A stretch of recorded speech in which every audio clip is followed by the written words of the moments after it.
Okay, today's shout out's going to go to Prophet Fear. This is a very knowledgeable man about anatomy. That is an overhead press he's doing. Crazy exercise.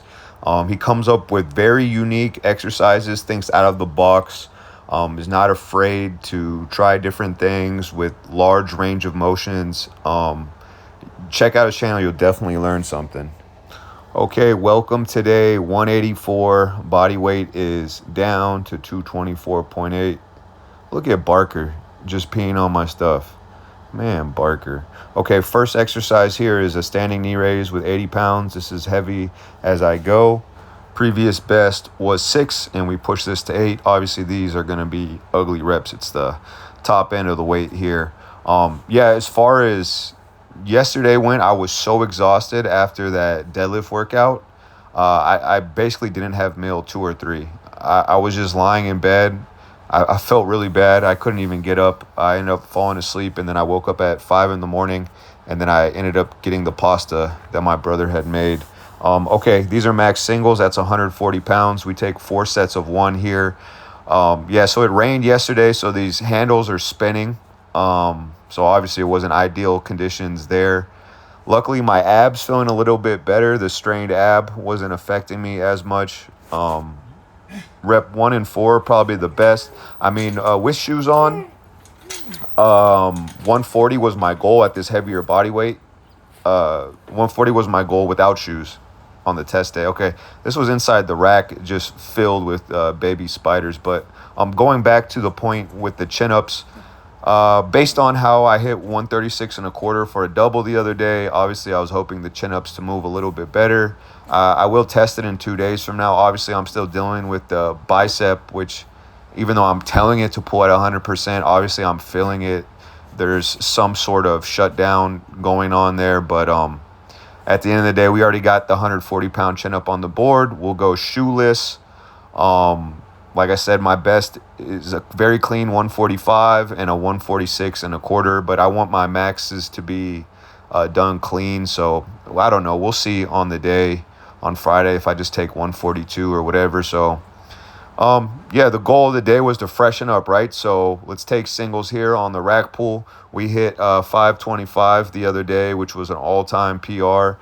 And then today we're going to go for 535. And after 36 sets of deadlift isometrics yesterday, you'd think I would be crushed still. But by the time we got out there, it's a shortened workout.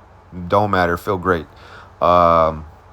I was listening to music. If you see me and I don't have that death stare, I'm about to hit a max, a PR. I don't have a death stare, and I'm not giving a battle cry. Instead, I look like the little boy from Deliverance playing a banjo and serenading the bar in country music. I think it's safe to say that the little Billies that are hoping that I'm going to get injured, there's a very low likelihood that I'm going to be missing the weight on that day. I think that was the second time of the whole 6 months of the training cycle where I had played music and I was not fired up at all. I was just singing in my head, 1,000% confident. All that work that I put in yesterday on the trap bar, there was no way I was missing a deadlift here. Like I said, yesterday I was just like, I don't ever want to work out again. I don't know how I could ever do another training cycle. I don't know how I could top this one. Felt so exhausted by the time I was out there. And like I said, I realized I had a shortened workout. This was a vacation to me. My glutes and hamstrings, or my glutes and adductors are still totally smoked from those reverse lunges a few days ago. Hopefully by tomorrow, they'll freshen up again. It didn't inhibit me or stop me from pulling. It's just getting in positions, getting on the ground, bending the hip, everything like that. You know, everything's really tight down there. So as I tried to explain before, being used to doing this frequency and this volume, I don't get much out of peak or a fatigue reduction. Like basically today, the workout was easier. I didn't have like quad or hamstring isolation work, and I knew I wasn't gonna do anything after. Like basically, yesterday's workout was like the hardest workout ever, and today I'm ready to go. So it's definitely a balancing act. So I think tomorrow, the only thing is whether I do back extension max or possibly do another rack pull like I did today and go up another 10 pounds.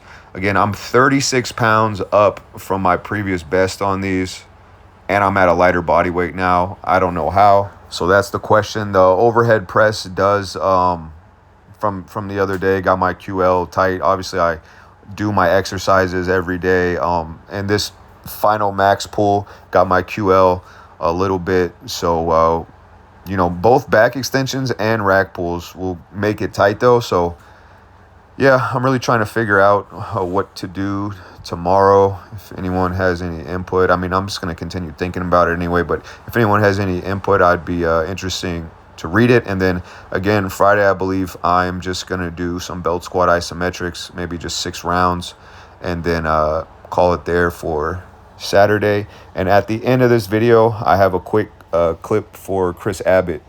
Okay, this video is specifically from my friend Chris Abbott, who recently just got a trap bar, and he was asking me for some feedback on his deadlift.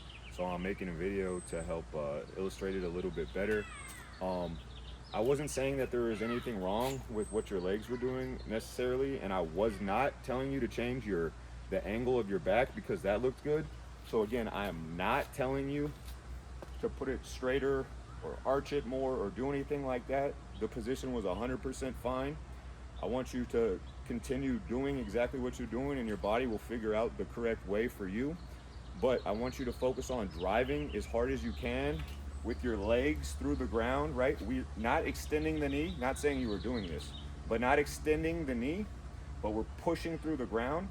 And then the main thing I want you to work on, again, not to uncoil your back or arch your back. Leave the back in the position that it's in, but you want to finish like you're thinking about driving your back to the back wall.